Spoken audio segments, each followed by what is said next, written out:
नमस्कार, जय हिंद, वंदे मातरम साथियों। जैसा कि आप सभी को पता है, रीट प्री का एग्ज़ाम आने वाला है और उसके मैं मॉडल पेपर लेकर आ रहा हूँ। आज मनोविज्ञान का मॉडल पेपर पार्ट 3 है। तो दोस्तों, आपकी तैयारी अच्छी चल रही होगी और अगर आपने वीडियो को लाइक नहीं किया तो वीडियो को जल्दी से लाइक कर दें और इस चैनल से जुड़ जाएं। और अब देखते हैं अपने मॉडल पेपर का प्रश्न नंबर 1। प्रश्न नंबर 1 है, साइकोलॉजी किस भाषा के शब्द से बना है? तो साइकोलॉजी ग्रीक भाषा के शब्द से बना है। ऑप्शन नंबर बी इसका सही आंसर होगा, ऑप्शन नंबर बी। अगला प्रश्न है, मनोविज्ञान की प्रथम प्रयोगशाला की स्थापना जर्मनी के लिप्जिंग में किसने की थी?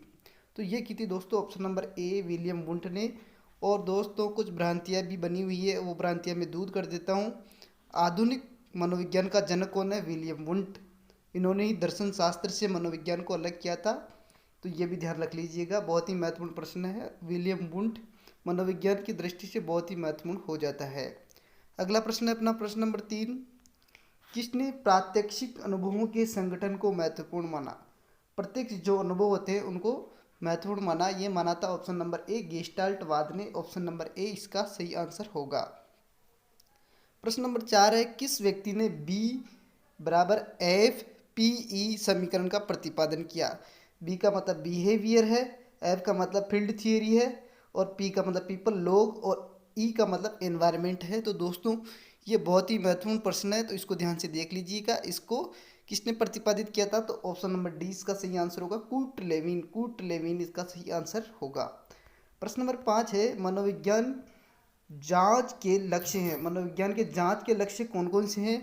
तो वो देख लीजिएगा, वर्णन भी है, नियंत्रण भी है और व्याख्या भी है। उपर्युक्त सभी इसका सही आंसर होगा, ऑप्शन नंबर डी। प्रश्न नंबर 6 है, एक रूप से दूसरे रूप में बदलने की जीन की क्रिया को क्या कहते हैं? एक रूप है और दूसरे रूप में परिवर्तित हो रहा है, तो उसे क्या कहते हैं दोस्तों? उत्परिवर्तन कहते हैं। ऑप्शन नंबर ए इसका सही आंसर होगा।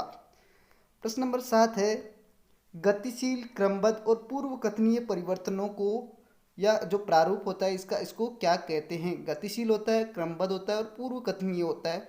तो दोस्तों, ये क्या होता है? ऑप्शन नंबर सी विकास होता है। अधिगम भी नहीं होता है, समायोजन नहीं होता, अभिप्रेरणा नहीं होती है, विकास होता है। प्रश्न नंबर 8 है, पारिस्थितिक दृष्टिकोण का जो मॉडल दिया था, जो प्रतिपादित किया था, इसने किसने किया था दोस्तों? ये किया था option number A Urie Bronfenbrenner. पारिस्थितिकी मॉडल आपने पढ़ा ही होगा, बहुत ही महत्वपूर्ण प्रश्न है ये। अगला प्रश्न है अपना प्रश्न नंबर 9। गर्भाधान से लेकर जन्म तक की अवधि को कौन सा काल कहा जाता है? तो दोस्तों, ये ध्यान रख लीजिएगा, इसमें भ्रांतियाँ बनी हुई है। लोग प्रश्न को समझते नहीं है, पर प्रश्न को समझना है। गर्भाधान से जन्म तक की अवधि को कहते हैं प्रसव पूर्व अवस्था। मतलब जन्म लेने से पहले की अवस्था होती है प्रसव पूर्व अवस्था। ऑप्शन नंबर सी इसका सही आंसर होगा। प्रश्न नंबर 10 है, जीन प्याजे के अनुसार किस अवस्था में वस्तु स्थायित्व कब प्राप्त कर लेता है दोस्तों? तो यह है ऑप्शन नंबर सी पूर्व संक्रियात्मक अवस्था, उसमें बालक वस्तु स्थायित्व की स्थिति प्राप्त कर लेता है, उसमें यह गुण पाया जाता है। प्रश्न नंबर अपना 11 है, पुरुष व महिला होने की जैविक आयाम। जब जैविक आयाम की बात की जाए पुरुष व महिला होने के लिए, तो ये होगा ऑप्शन नंबर बी यौन। जैविक आयाम को कहते हैं यौन। जब महिला पुरुष का सामाजिक आयाम की बात हो तब उसको बोलते हैं जेंडर। तो ये भी महत्वपूर्ण हो जाता है, जेंडर और यौन में दोस्तों कंफ्यूज की स्थिति बनी हुई रहती है। तो जैविक जब पूछे तो यौन आ जाएगा और महिला पुरुष की सामाजिक स्थिति का आयाम पूछा जाए तो जेंडर होगा। अगला प्रश्न है प्रश्न नंबर 12। लड़कियों में किस उम्र में शारीरिक विकास में तीव्र वृद्धि होती है? शारीरिक विकास होता है, उसमें तीव्र वृद्धि होती है। ये होती है ऑप्शन नंबर ए 10 या 11 वर्ष की जब अवस्था होती है बालिका की, तो उसमें जो वृद्धि होती है वो तीव्र अवस्था में होती है। अगला प्रश्न अपना प्रश्न नंबर 13। अधिगम के किस सिद्धांत में ऐच्छिक अनुक्रिया, जब ऐच्छिक अनुक्रिया की बात होती है, घटित होने का अध्ययन किया जाता है प्राणी द्वारा अपने पर्यावरण में सक्रिय होकर ऐच्छिक जो अनुक्रियाएं होती है वो किस में होती है दोस्तों? ये होती है क्रिया प्रसूत अनुबंधन। ऑप्शन नंबर सी इसका सही आंसर होगा।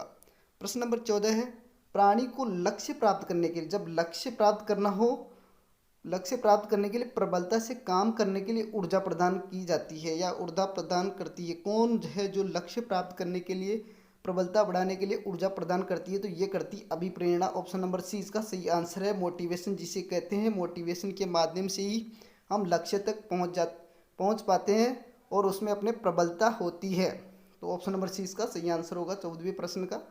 प्रश्न नंबर 15 है अपना, किसने सृजनात्मकता को प्रभावी चिंतन सृजनात्मकता को किसने कहा था? तो ऑप्शन नंबर ए ब्रूनर ने ऐसा कहा था। ये तो सीधा सीधा प्रश्न है। अपसारी चिंतन के अंतर्गत आते हैं। अपसारी चिंतन के अंतर्गत कौन कौन आते हैं, किस किस में ये पाया जाता है? तो लचीलापन होता है, विस्तारण होता है, मौलिकता होती है, उपयुक्त सभी। ऑप्शन नंबर डी इसका सही आंसर होगा। अपसारी चिंतन के अंतर्गत सभी आते हैं।